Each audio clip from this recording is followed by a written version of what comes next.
Start it. There it is. The stream key was changed. Now he's gonna wait for it to show up. Yeah. All right. Well, for those who are on the YouTube side of it, Bear Thoughts Podcast every 5 o'clock Eastern time. We're here now. Yeah. Just 1 week.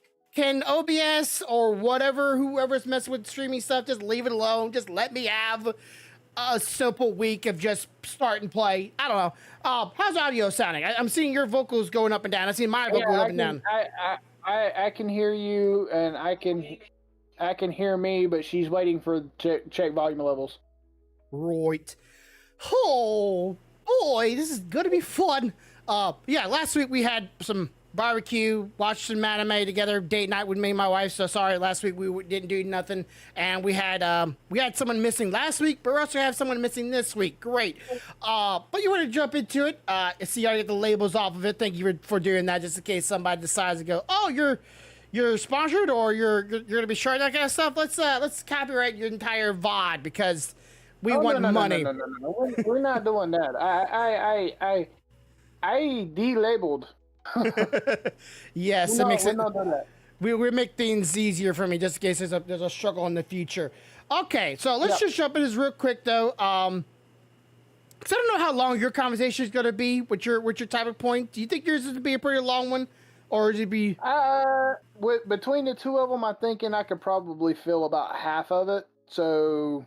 Okay, let's leave mine for the end of it. So this week we're gonna do a little bit of a thought experiment for those who want to jump into the scenes. The question was, have you ever had a theme song from a anime or a video game stuck in your head? And for some reason you had stuck. I think music is just one of those earworms that most people have had in their mind at one point in time. And I think for me it's mostly Nintendo music because it's just so iconic. So the reason this come about is I started doing this shit at work the other day. I didn't even realize I was doing it, mind you. Understand, I was oblivious. Okay. But apparently I was walking through the office and this is what they were hearing. That's the fighting music from Final Fantasy VII and the remake. Yeah. The boss music. And I'm like sitting at the break table when one of our mutual acquaintances, Lambino, walks up and sits down. He goes, "What the hell are you popping off the damn boss music from Final Fantasy VII?" I said, "Say what now?" He's like, "You were literally..." I was like, "I was?" Oh shit. So then I got curious, right? I mean, I can't help it. I got curious, so I decided I'd walk through, and I'd helped a couple people that morning, so I decided to swing by their desk. And I asked them, they're like, "Yeah, the whole time you were working on our computer, you were like, I was like, damn, when you go to work and you feel like you just walked into a Final Fantasy VII boss fight, that tells you something about your job." Like, I'm glad I didn't walk in with one-winged angel in my head. I've been looking for Sephiroth every fucking where, you know? Yeah. I was like, holy shit. And then I got to think, I was like, you know, a couple of times over the years that's happened, you know, with an anime or a TV show or a video game. And I was just curious, like, how often does that happen for most people on the regular? And if so, which ones are popping in your head? Like, what kind of stuff is getting stuck? Because not everybody gets stuck on the same thing, right? Yeah. Like, you wouldn't have that song stuck in your head. You'd probably have something else that you played a lot of in Nintendo or an anime that you watched a lot of pop in your head. So it got me thinking. I was like, I wonder, what kind of stuff do people have popping in their head off of this kind of a topic, you know, when they're walking around, when they're working? Mine too would have to be, I don't remember the name of the anime. Nor do I remember the words, because the words are in Japanese. So forgive me if anybody knows what song I'm thinking of. Is it's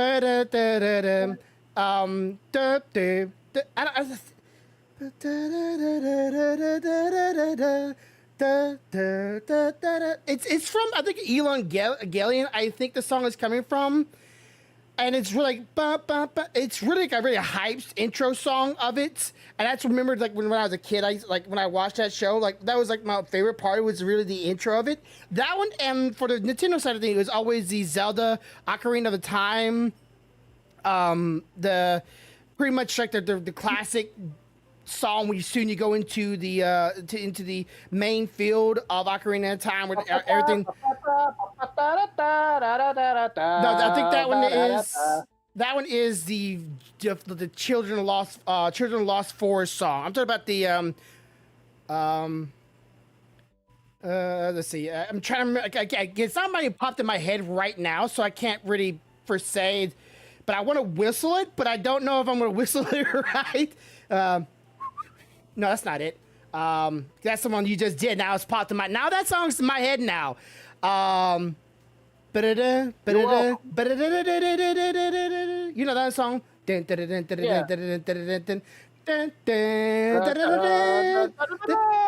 that one's like in. Yeah, when you hit Hyrule Field, when you first come out of the forest, it's like supposed to give you that energy of like you finally made it out, and you're in the field, you're in the world, and you're just like, you know what I remember from Ocarina of Time the most? Hey, listen. I'm like, bitch, I tell you, I swear to God. So like that to me, I mean, is an iconic song, but some reason like you can't really play that kind of music on your streams or anything like that because Nintendo will copy strike them to high hell. You know, some also quick tangent here. I didn't know this until lately. Every single video game you now play on Twitch or not on Twitch on YouTube, every single game, no matter what it is. Nintendo has a policy. They must copy strike every single one of them off the get-go so they don't get a liable suit or lawsuit on them. So no matter what game you play, they will immediately copyright strike it. Nintendo has taken up the stance of when you play one of their games, they immediately copy strike you on streaming because they don't want liability on your stream for whatever you're playing. Which I find funny because you just streamed Breath of the Wild the other day, and I don't think you got hit with any copyrights. Was she on YouTube? No, she wasn't on YouTube. She was on Twitch. It's on YouTube. It's only on YouTube. So if I stream anything on there, I immediately get copyrights on them. It's like great. They won't seek liability or lawsuit against you, but like they will immediately they'll do that just in case the company from which made the game wants to seek damages from you. Yeah. They'll like, hey, it's not on us, it's on them. So it's like, hey, we're just a platform. Says a platform that really doesn't like certain people talking on their platform. But you know, that's a different story. Yeah. So I was thinking about that, and I know I didn't put this in the topic, but it's pretty. Now that I think about it, I'm pretty prone to it. Mm-hmm. So like, I can tell you 2 movies for sure that I almost explicitly ban singing the 2 songs that are in these movies. For the sole fact that it will get in my head, and one of these fuckers lasted almost 6 months before it come out of my head, and it was driving me insane. Look, it's in your head now. Look at you. Yes, it is. Like,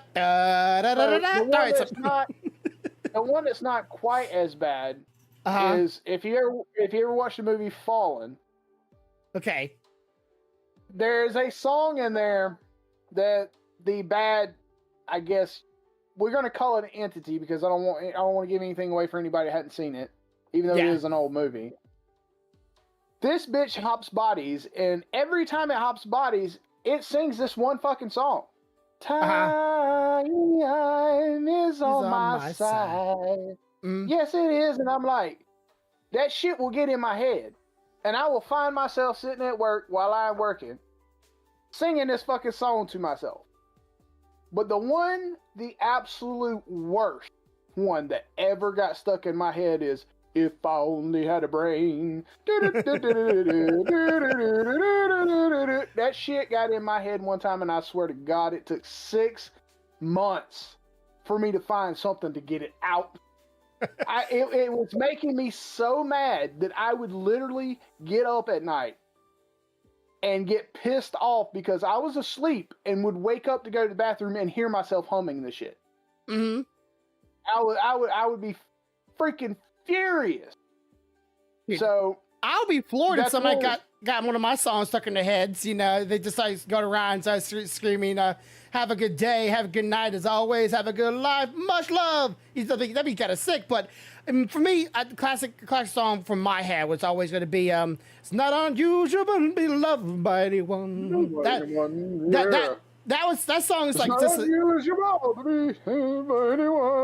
that song right there to me is just like one of those like catchy songs that most people like. Most modern music nowadays don't even have that kind of vibe that just really just catches in your brain and just goes for days. And it's not just some geek yeah it's like just some gibberish of words and then like, oh, newest hits. They literally said the chorus like 5 times. They just said maybe some different, like 3 syllables, and the rest of it's the chorus again. Nowadays music. I was thinking about that, and like what was worse was like last night I'm telling Stealthy about it getting stuck in my head, right? Mm-hmm. But it was finally out of my head. The fight song was finally out of my head. So I'm sitting there trying to recall which one got stuck in my head, and now I can't recall the fucking song that was stuck in my head. So now I'm equally perturbed that I cannot explain what I'm trying to explain. So what do? I go and look it up. The moment the shit plays, whop, right back in my fucking head. Obviously, because I'm sitting here able to repeat it to you today. Yeah. And I'm like, there's no winning. You know, you don't win in that fight. I was just curious, you know. What does that to people? How does it get in their head? Yeah, I'm just more wondering, like, is it a relapse of wanting to remember the very song? Because they always say, you know, if you have an earworm, play the song in full, and you'll get it out of your head. And at that point, is it? Nope. I can hear her. She said nope for her. That don't work for her. No. And that shit ain't never worked for me. That shit works usually for me. And I just don't want to know if it's just is it a mood kind of thing? Is it a way to preoccupy your brain while doing tasks? Or is it just your brain trying to remember how a certain circumstances or a time and day? It's like me playing certain video games to this day, and I'm going, man, I remember this song that I used to play all the time when I played this video game. I'm like, it would like, it just, I would correlate this thing that I'm doing to a song. And then just like, my brain would try to remember that time that is now a distant, foggy memory, or is it a mood from which I feel like I am in to listen to while I'm doing said thing. And for you, it might have been just your brain just trying to preoccupy itself while you're mindlessly doing a task you've done 1,000 times. I thought that too, and then I got to thinking about how this week went at work, and I think it was literally my brain telling me, you feel like you're in a fucking boss battle all week. This is what you feel right now. You know? And I'm like, shit, I'm glad it didn't go, like I said, I'm glad it didn't go one-winged angel, because that would have told me right there that was a really bad fucking week. Yeah. I mean, nobody wants to hear that shit. I don't very much listen to very much music anymore, unless it's like my type of music, really, and that's just anything that's electrical or instrumental. That's just my jam.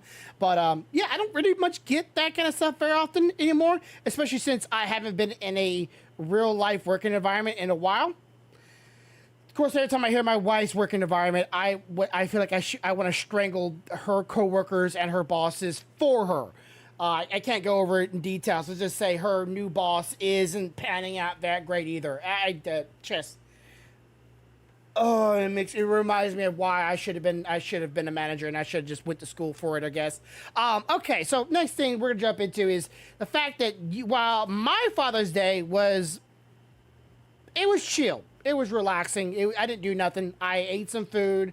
I watched some anime. I talked to my mom one time, and that was my Father's Day. My wife was talking about getting me some grilling utensils, which, by the way, quick little disclaimer here, or for anybody out there that wants to get into grilling, do not get grill bristles or grill cleaners with the little metal bristles on them. Apparently, those have been known to chip off and get into people's food and get the back of their throat and be stuck into the throat or down in their intestines and dying from that. So do not get bristle cleaning grilling tools. That's a bad idea. But you got something far greater than some cooking grilling stuff, which we haven't got them yet, but I'm okay with that. Yeah, so let me give you some backstory so you understand how this went down. So we were sitting in the living room one night watching TV, and Stealthy looks at her phone and she sees this notification about a sale going on any cubic for these printers. And she goes, "Hey, babe, look at this," right? And they have a right at $700 printer marked down $200 or $250, something like that. It was down to like $267. a little. It was under $400 at that point. It's went down another $50 since then. Nice. Yeah. That's actually on a bogus site trying to. Ah, okay, gotcha. So I look at it and I'm like, yeah, this is a pretty badass deal because you get the printer with a print head that can do four colors in PLA, a box that can load all 4 colors, and it's a dryer, so you could do multiple color prints. And then I look and I'm like, oh, and it comes free with the camera for it and 4 rolls of filament. I'm like, shit, that's pretty good. And then I'm like, well, pretty good. Stealthy's like, yeah, we don't really have it in the budget. I'm like, oh, that's fine. I mean, if I'm like, if we have the sale going on when we do have the budget, she's like, yeah, if we have it when the budget, when the budget straightens out, we'll look at it. Little did I know that she shuffled some money around and got with the kids, and they split the cost 3 ways and bought the fucking printer. So which you guys shooting on the screen right now, for those not when this one right here. Right. So yeah, that's it right there. And that's the combo right there that I got. So I come home yesterday. And I come home at lunch, and I didn't know this at the time. It had already been delivered. Not long before I was said to be home for lunch. Yeah. So my wife has now contacted the children who are in a panic to get this big ass box in the house and hidden before Daddy gets home. Yeah. Good idea. I will give them credit. I walked through the room that they hid it in and did not see shit. Yeah. Went to the bathroom, come back out, didn't know nothing, went on about my business. So come home, and I guess from what I'm gathering from Stealthy, she had left work because she gets off a little before me and comes straight home to try to help them to wrap it, but that didn't pan out because it's a big ass box. Yeah. So they put it in her chair here in the office, threw a blanket over it, and both of them put on the Mardi Gras mask that we got when we were at Universal during Mardi Gras. Yeah. So when I walk in the door, I'm looking at 2 children look like they're ready for Mardi Gras, and I'm trying to figure out what the hell is going on. And they're like, surprise! And they snatch it off. I'm like, I've been lied to. Somebody told me that we did not have this shit in the budget. They didn't want you buying it for yourself. I said, y'all done had me walk around here, heard me for a week and a half talking about the things that I already ordered this damn thing. Got me thinking I ain't gonna get it for another year or so and shit. So my question is, because my wife does this to me, and I don't know about yours, but if they had anything similar, which one are you replacing this with? I don't have to replace one. But what I am going to do is after it's set up and tuned and running, I'm probably gonna hand the big Creality Yeah. over to the little one because he wants one. He wants one now. So is this the first Creality or the second Creality? Because I know you have two different versions of it. No, this is the second one. This is the nicer of the two.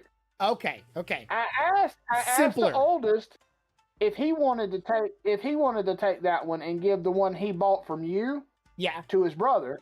And he said, hell no, I paid for that. That's mine. He can have the new one. I don't give a shit.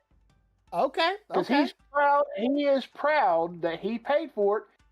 He helped me get it working like it needed to again after we got it from you. And he can run that printer. Mm-hmm. He's done it multiple times. He's printed stuff for his mom. He's printed stuff for me. He's happy with what he's got. So now, little man, he's all excited because he knows now that Daddy's got the new one. As soon as it's running good and tuned right and everything, I get a printer. Yeah, because the build plate on it shows a full. Of course, it could be just overly simplifying, but it shows a full motorcycle helmet on the build plate. How big is this build plate? It's not, it's just a little, I mean, not much at all. It is a little smaller than my big Creality, but not much. Because, like, I haven't, it's a 250 by 250 by 260. And it's showing a full motorcycle helmet, but, like, there's different sides of motorcycle helmets for, like, you know, different people, kids, adults, people with large heads. It's an adult helmet on it. I mean, okay. I watched a guy print one when I was doing research after I found out I had it. And yes, you can print a full helmet on it. It's kind of cool because it auto levels. Yes. It has error detection. You can start and stop the print via computer, tablet, phone, whatever. And I mean, think about it. Even if you were to only be printing in one color, the fact that you can have 4 rolls loaded at one time, there's nothing that's too big, you know, that you're going to run out of printing with 4 fucking rolls at once. Yeah. You know? Yeah. Even if you filled it all with one fucking color, you could print for fucking a long time, you know? Mm-hmm. And I thought that was pretty cool because it's interesting. And you had some questions that you were asking, and if I could, I would share my screen with you and show you. I have the software. Yeah. So I don't know how that'll affect it, but let's see if I can do it. Okay. Yeah. Put it over here. And actually, I'm going to close it so we can open a new part. So we can do everything from the beginning. Open up. Later. While you're doing that, let me try to explain to them. So this printer can print in up to 4. If you get another one of these little chamber little things, you see these 4 different colors: pink, red, green, blue, or it could be orange. I'm not entirely sure, but this could do 4 different colors of spool printing for one single print, meaning it will change the filament depending on what area it's printing to print in that color rather than all one color like the old printers have been like. Yeah. And on the same time of it, a lot of printers have to dispose of the filament that's still inside the nozzle that's still pushing out. I thought maybe this one was like, okay, it'll push out the old stuff while it's putting in the new stuff, and then like we just like dispense it somewhere. But apparently they can't do that just yet. They still have to make this this other little print on a side somewhere. It's a cube with all the colors in it that it will slowly start printing as a way of cleaning out the nozzle while printing it. And I was like, I would like it to be able to remove the spool or remove the print without having to make that little brick. That's very wasteful. So you should be able to see the program now, right? Yeah. All right, so I'm going to import. What am I going to import? Let's you know what? Let's go to here. And let's see. We'll do this one. And I'll grab one of these. Let me do... We'll do this. Okay. So you should be able to see this box here, right? Yeah. So if you look right here on the right-hand side, these are the colors it defaultly sets, right? Yes. You can go in here and change this. So like, let's say I've got red loaded in the first one. I've got blue loaded in this one. I've got green in this one. And I've got purple in that one, right? Yeah. So let's say I want to color the large part of the box down here blue, right? Yeah. Over on the left, you have this color painting. And in here, you have a couple of different things. So you have a brush. This is your brush type. So circle, sphere, triangle, shell. You got smart fill. And then this one, you can set the height of, like, the layers. Yeah. And pick a specific height of layers to color. And then this one is a gap fill. Okay. So if I want to do this entire lower box, right, I can go here, select my color, and I can go.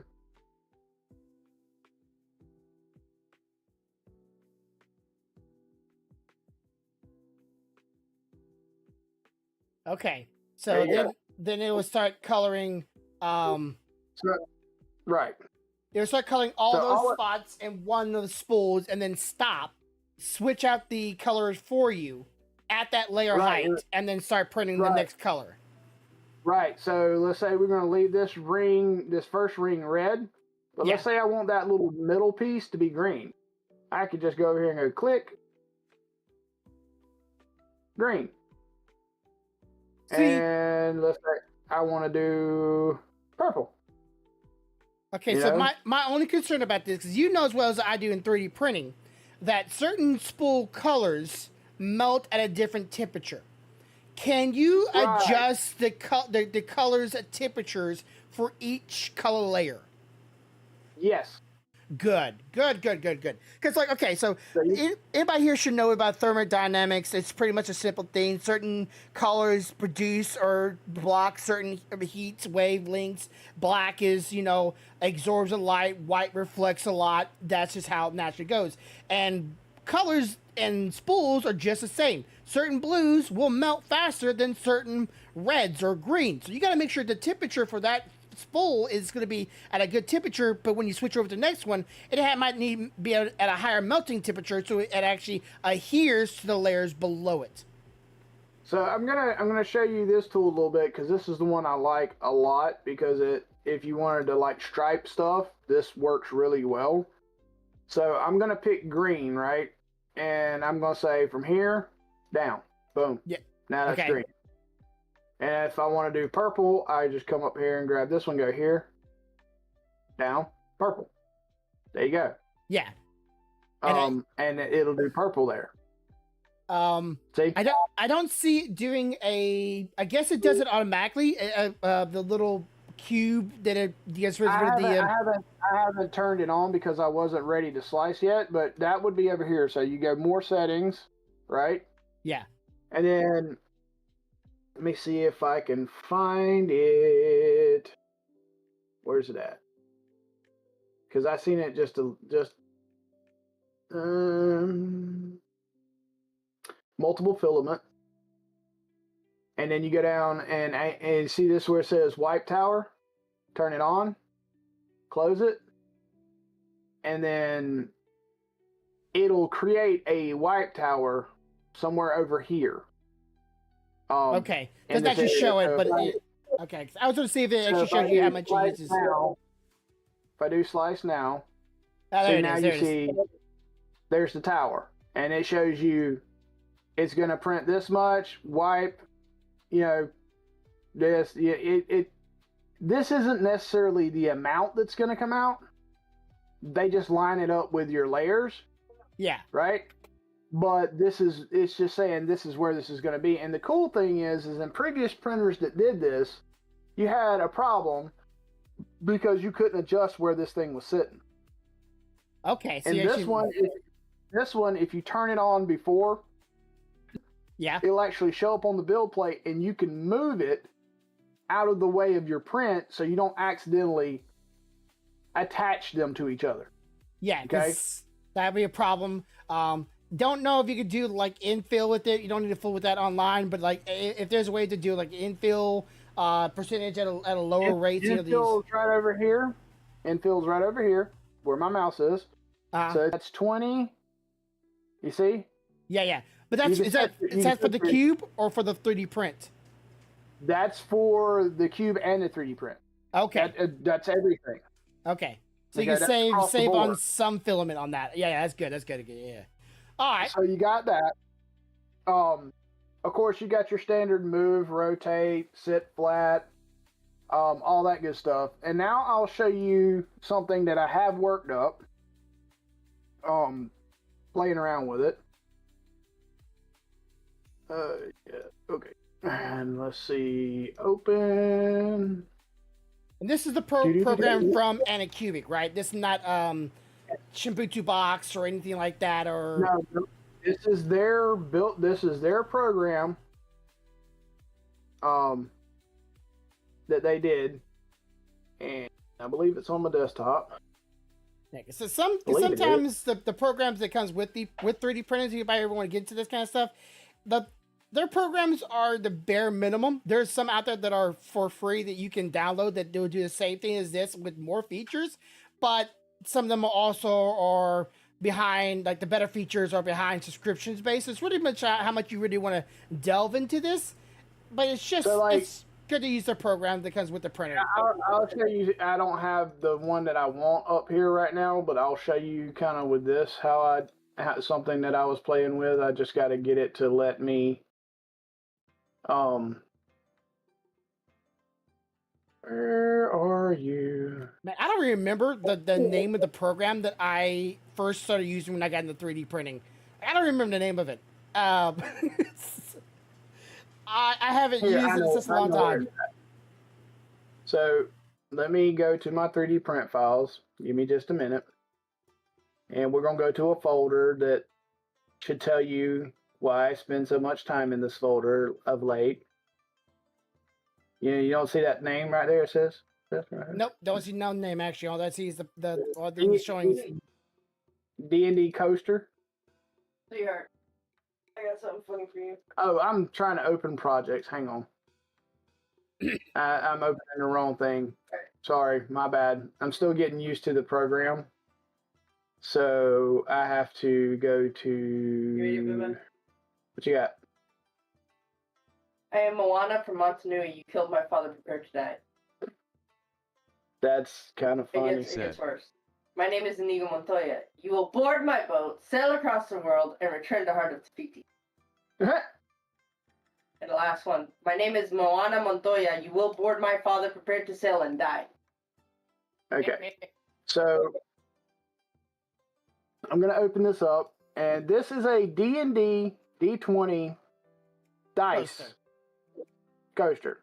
Now, I'll show you how quickly I could do this. Well, we got red, blue, green. So we'll go with red and blue. We'll leave that there. If I go to blue and I go whoop, so now most of it is already blue, right? Yeah.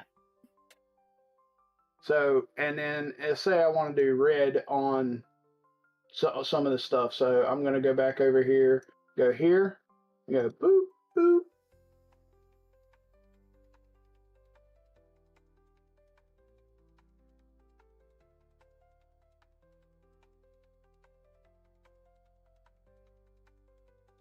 And now I can print that coaster in those colors just like that.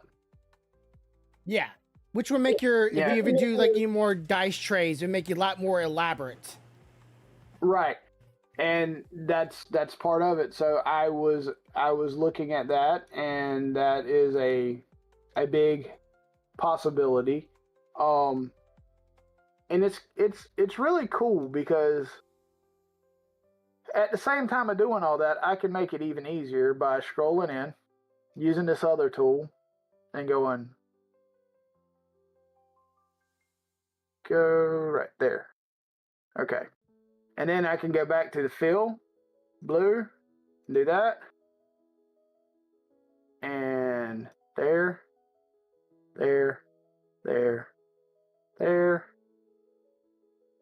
It kind of has a Photoshop programming where it highlights an area that is being shown on it as an image format, or not a JPEG, but not a PNG either. What is it? AVI? I can't remember. But it highlights the area and allows you to fill in paint almost at one specific spot instead of having to hand paint all of it. Because like and for people that are artists like you that have art tablets, you can run this program on it, and guess what else you can do? Draw. I can draw on this motherfucker. Yeah, so you really can get even more details to it if you really want your printer to spaz out. Because I can only imagine when it gets to like layers where there's like 3 or 4 colors on a single layer, that spool phase is become losing its shit. No, I seen a guy literally take something that's similar to this, but it was Boba Fett's helmet. Yeah. And he went into a art program and did like a watercolor washout. Yeah. And it literally printed that shit out like that. Like you could see where it changed color so seamlessly, even though it had to move over and stuff. Yeah. I guess it heated it, knew exactly where it needed to come back and lay it over to get the color to mix right. That shit looked like a fucking piece of artwork. It was ready. Put it on the wall. I would be freaking out. I would. So, now, what I was going to tell you, close this. And so what I was going to tell you is now, a lot of people, it's about 50-50 when it comes to the reviews on this printer. Yeah. When you go to watching videos. But when you watch the 50% that are people bitching, you realize that most of it is shit that someone that prints a lot already knows how to deal with. So, someone's for example, figure it out for them. So here's an example. Mm-hmm. That box, when you open the lid and you set the spools in there, it has 4 holes in front of those spools that when you start it in there, it auto feeds it over to your nozzle. Yeah, you don't have to push it; it does it, right? So here's the thing: the first video I watched, somebody was bitching about the fact that it wasn't feeding properly. Well, let me ask you a question, Grumpy. What is one of the first things you do with the end of a piece of filament before you feed it into anything? You cut it at a 45 degree angle at the tip so that it gets a point. And you straighten it because it's curled, right? Oh yeah, you just that usually comes with your pulling with it. All of the feeding issues was because they weren't straightening it. They weren't heating it up in their hand and straightening that first bit so it gets started good before it started pulling. So that's what most of that was, and I'm going, really? Guys, how much do you print? Oh, and then this other guy was fussing because the little wiper wipes off the tip, right? Yeah. Well, it's launching these things across the room. Okay, you a 3D printer, right? Print something for that shit. Literally, I went to Thingiverse and in 5 minutes found like 12 different ways you can print something to catch these things. Well, it's supposed to be for beginners, right? Usually 3D printers are normally always built for beginners and make it simple for them.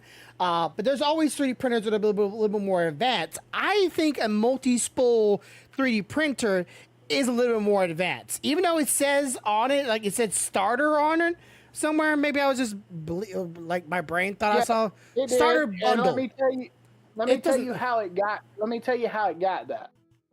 If you look at that printer closely, it has some features built into it that not even our Crealities had. Yeah. That make it 100% better. It already has belt tensioner knobs. You ain't got to print those. You ain't got to put them in. It's built in. That's good. That's great. Okay? Yeah. All you got to do is tighten them up. It you know how hard it is to take a print head off of a Creality because every fucking thing in the world's attached to it, right?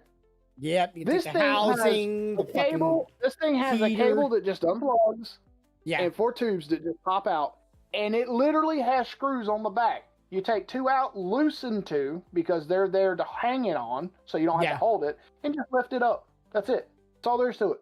Nothing to it. You hook it back on there, tighten those 2 that it hangs on, and then put the other 2 in. Snap, snap, snap, snap, snap. That's it. There's no wrenches or none of that shit. A Phillips head screwdriver and 4 screws. Yeah. That's what you got. Let me explain this for those who don't understand. My Creality 3D printer, my first one I got, I had to take off the housing, which was 3 bolts, the housing off. Then you can see the heating coil, the single tube, and the spool. Well, you have to take 4 bolts off of to loosen the heating coil spot. And then you have to take a wrench and have to ratchet the nozzle or the tip off of it for a long time, right, and then get all that out, then clean the entire thing, clean the little tube, and then ratchet back on 4 bolts, housing, and then tube, and then plug cord. I hope we don't piss the cord. If you read in the description, guess what this thing has? Quick release tips. Please give me that. Oh, that would have been so nice. Quick release tips. I know, right? Yeah. And people are fussing because they're like, it's so hard to do maintenance. I'm like, bitch, you ain't never owned a Creality. Yeah. And you have never owned an Ender. But back then, that was the easiest way to doing it back then, though. Like that was the easy way. And I get it. But what I'm saying is these people are fussing, and I'm like, you don't. And then you look in their rooms when they're doing videos, and they have all these fucking nice printers, fully enclosed printers and shit sitting around them, and they're still having all these problems. I'm like, you know what the problem is, right? You have all this shit, but you don't actually use it. You don't actually use it. Because if you did, you would know how to deal with these situations. You know? Or at least you ran into it before. I'm watching it, and I'm listening to these guys, and they're describing what the issue is, and I'm thinking, I can fix that. You got to do this. And then you watch the next video where the guy's like, oh, it's super simple to do this. You had to quick release the tip, run your cleaner down through there, you're good to go. And I'm like, that's fucking stupid simple. Way easier than my other printer. Yeah, my printer didn't never clean up the nozzle. Never clean up the nozzle. I did it. You got quick release tips. You got purge systems to purge your own old filament for you so the colors don't mix. You got a wiper to clean the tip. You got a box that all you do is straighten the filament a little bit, stick it in there, and you hear it, and it starts feeding that shit over through the tube for you. I'm like,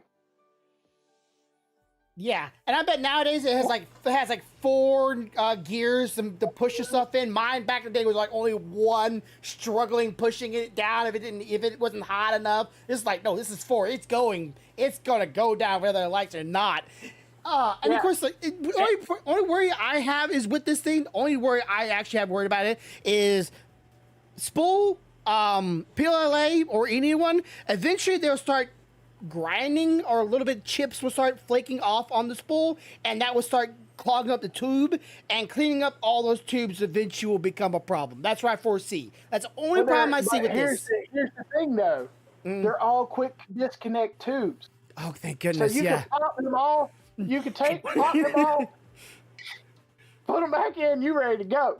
Yeah, because like back then it was just like one long tube. It was like, no. Back then you're trying to put a bunch of damn pipe cleaners together to push down because you only want to have to take one side off. Yeah, you know, and it has things that we've always wanted. You know, we've always talked about, I would like to be able to start and stop my print remotely. What if I'm running a print and I'm at work and it goes, hey, you got some spaghetti going on. I'd like to go click stop so I'm not wasting filament. Yeah, click stop or error detection. What if I'm at work and I already have some stuff preloaded in their cloud because they let you have X amount of gigs of free storage in their cloud where you can store already sliced shit so you can literally whip your phone out and go print. And that bitch will start printing at the house. See, you know, and of course the program. Now I know nowadays a lot more of the programs for these kind of printers are getting way more advanced. Air detection is definitely one thing that was a spool thing, but I also like where, I don't know if this one does, I'm pretty sure it does, because it has this big old black box above the full spools going into it. When it detects whether the spools are running out, that to me is also a big, please let me know, stop printer if it's run out of spool, because I don't want it stops itself. Yeah, that's a great thing. Stops, well, you just pause it. Just pause it, more like it. It's like, no, we ain't got no more filament. In this color, but this here's color. the thing that I heard. You're going to trip out about this. If you have them all loaded or multiple loaded with the same color, and that spool runs out, it'll automatically feed the next one over. It would go, but you don't want to switch to that color, right? Unless you let's just say just print in any color. If you happen to have two loaded the same color, and that first roll runs out, it will automatically feed the second one over. Shit, we're out. Feed the next one. Yeah, that's a very good point. Because like if it has two blacks, just pull from the other black. Example. You know that I've printed some pretty big shit. Like when I was printing those parts for the He-Man sword, right? Yeah. That took a lot of filament. Like I had to start watching that shit because if it started getting low, I had to be ready to put another one on and follow that bitch down through there and let it grab so it'll, that shit don't have to happen no more. If I think I'm printing something that big, fuck it, I could throw 2 rolls in there at one time, set them to the same color, slice it saying it's this color, and it will pick it up and go. Manually, if am I correctly, manually put the colors in. Do you just not one of those like detections? This color is obviously green. Let me set it to that. No, you have to tell the box it's gray on 1 and gray on 2, and tell the printer gray on 1, gray on 2. But once you select it, somebody's gonna be stupid out there. They're gonna be like, and not do that. They're gonna be like, oh, it just automatically does it. There's be someone out there stupid enough to think. You have to tell it. It even tells you in the thing, like it's gonna print based on the color that you have selected at both locations. What the hell did I come back to? LOL. 3D printing. So that's why when I open that piece of software, it always defaults to the default colors because you don't want to save it because it's like I don't know what fucking colors you're gonna have in there next. I don't know. Like I said, you tell the software. You tell the software, these are the colors I have loaded here. You tell the box, these are the colors I have loaded here. You tell the printer, these are the colors I have loaded here. When they're all 3 on the same page, it'll do its thing. It don't fucking care. That's great. All right, let's jump into the next thing. Because I asked you this, and for whatever reason, every time you might have answered or you did answer, I like audio went bad or I had to step away or whatever. And of course, getting your thoughts on here on the podcast is also a good place to do it too. With the replacement of the Paimon voice actor, what was your response to it? My response? I don't know. Because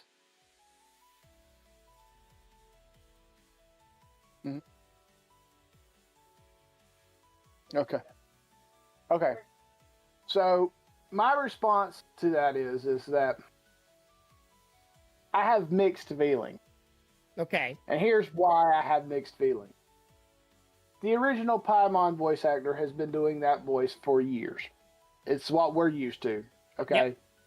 Yep. And for better or worse, it's what we expect to hear. So obviously it's going to throw us off a little bit if the voice doesn't sound if the voice doesn't sound quite the same. However, as someone who has spent many hours playing this game, I absolutely fucking hated her voice.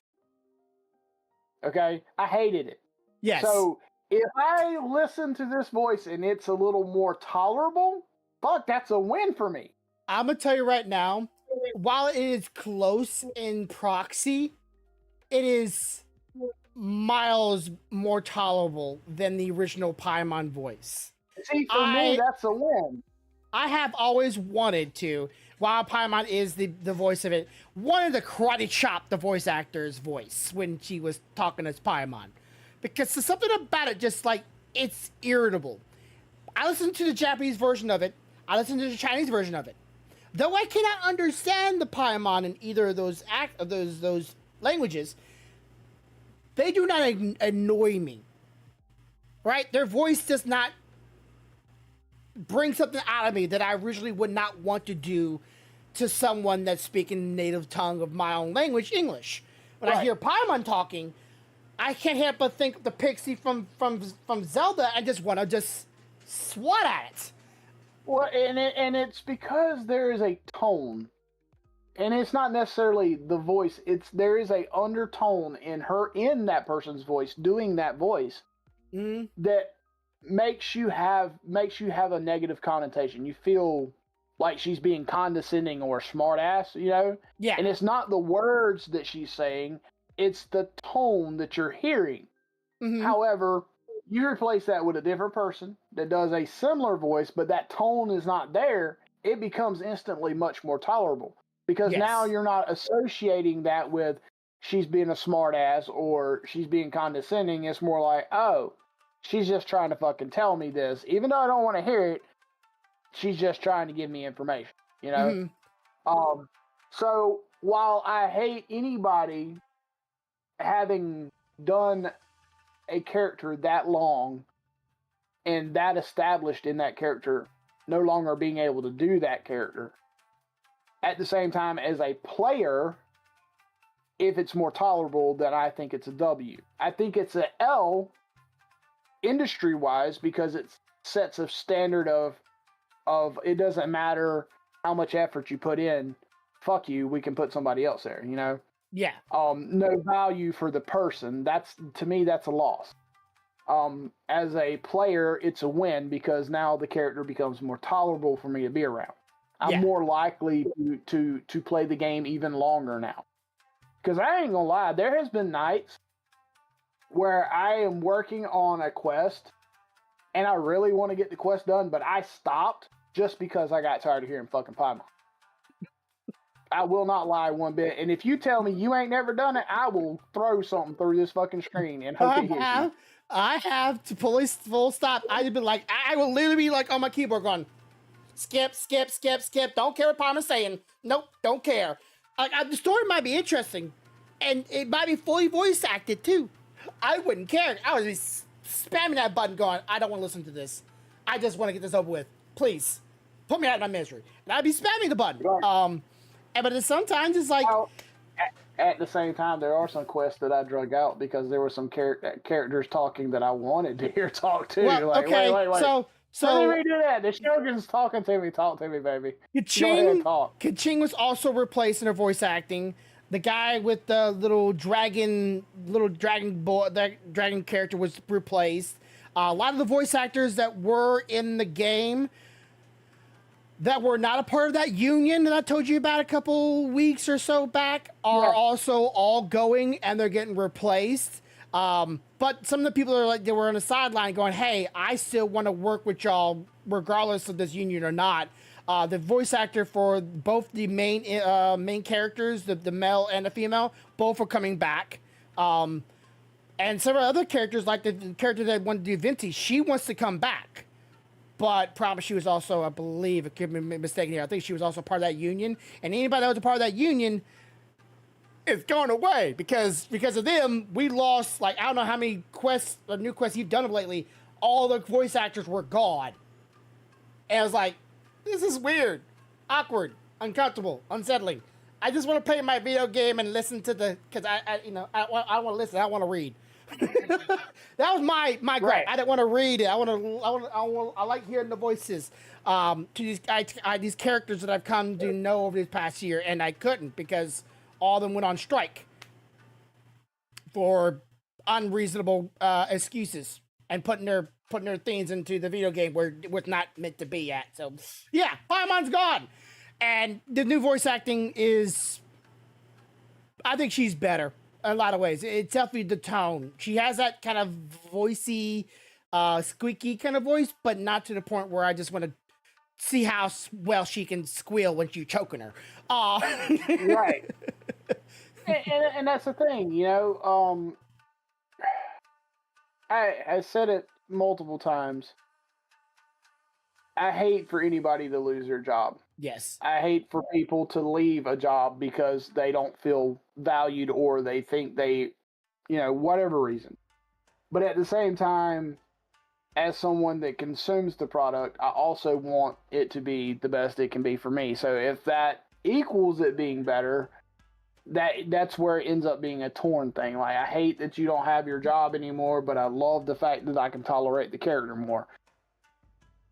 I think nowadays we have a lot of people that are so black and white, like it's good or bad, that we lose sight of the fact that there is gray. I mean, there is for every positive a negative, and we should feel. If you don't feel a little conflicted, then I feel like you may not be getting what's actually going on, you know? Yeah. I don't think you understand. And that's just my opinion, guys. Purely my opinion. Of course, everybody's got their right to their own opinion. You know? I feel like, and this is just an opinion, I feel like we should have already had a Twilight Princess on Switch by now. Yes. But we don't. You know, we don't have it.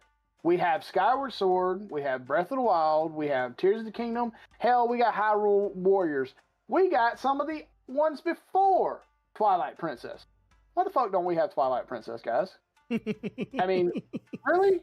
Full HD.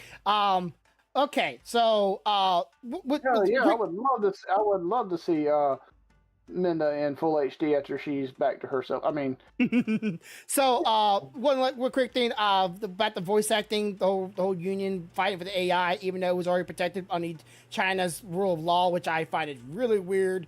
I don't want people any voice actors to lose their career for AI at any point or any juncture, because I'm an aspiring voice actor myself. I would love to do it myself.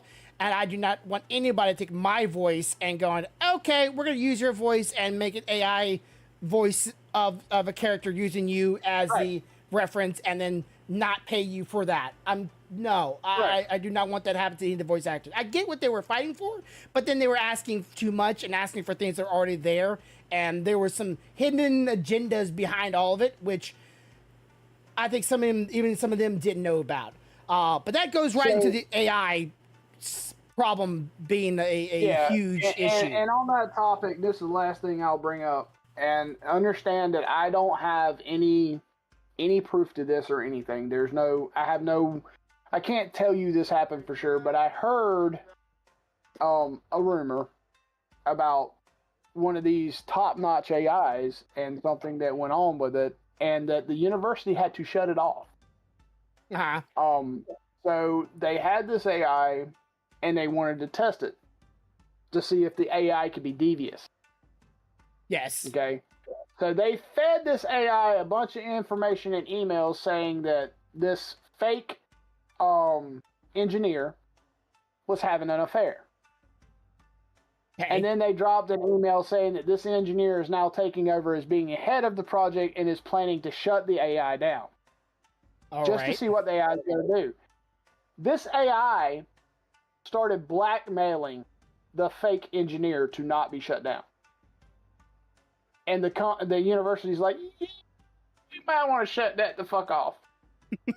Well, I got something behind that too. So apparently there was also some AI that were talking to each other in a language that only the AIs could understand and translate. But when they were translated, they were not talking about some friendly, save all humans, peaceful humanity conversations.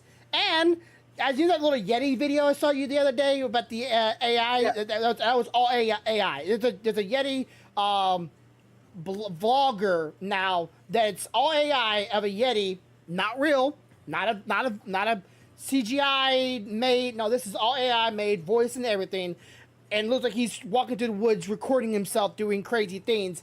Well, somebody took the same. You can't shoot me. I'm not black enough. Yeah. So someone took the same thing and did Lord Vader, and Disney promptly took that down real quick.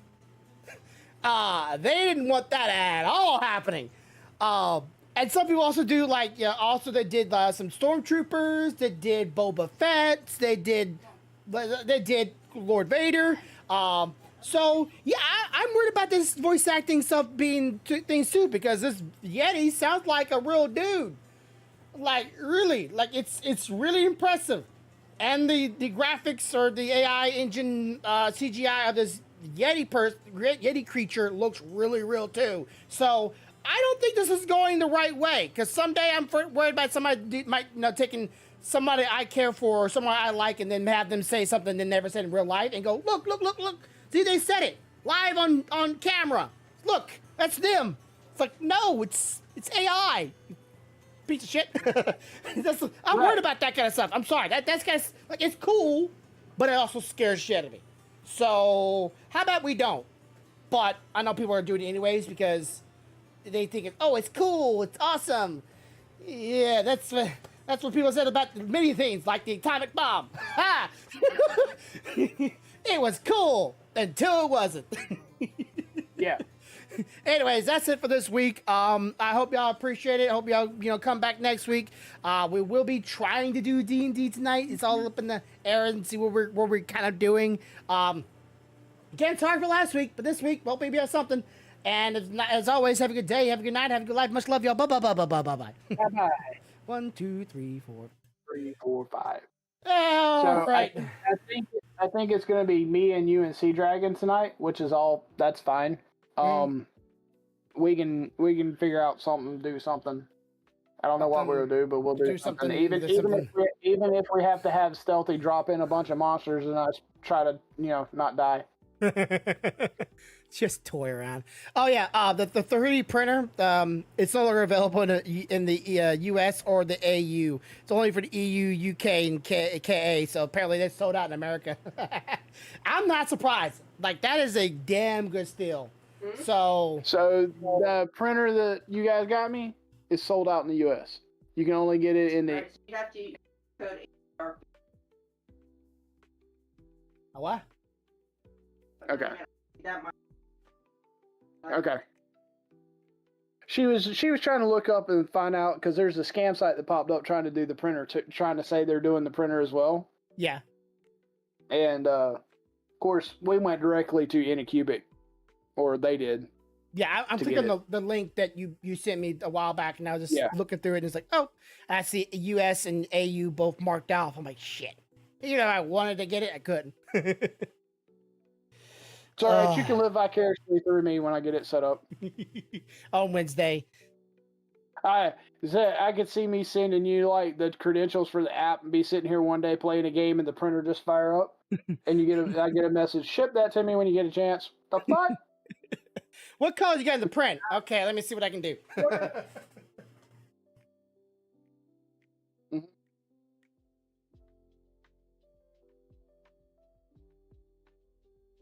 Mm-hmm. Ooh. Like, before you.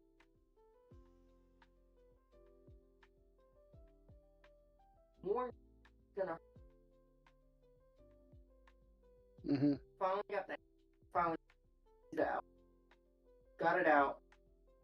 Start pushing on it. And he's like, it feels better when you're not. I understand that, but if I don't get the shit out, it's gonna get worse. Right. Push. I think I got all. But it went, like, I would say, you know how Pops was that one time? Not that one. Jesus. So. That's a lot.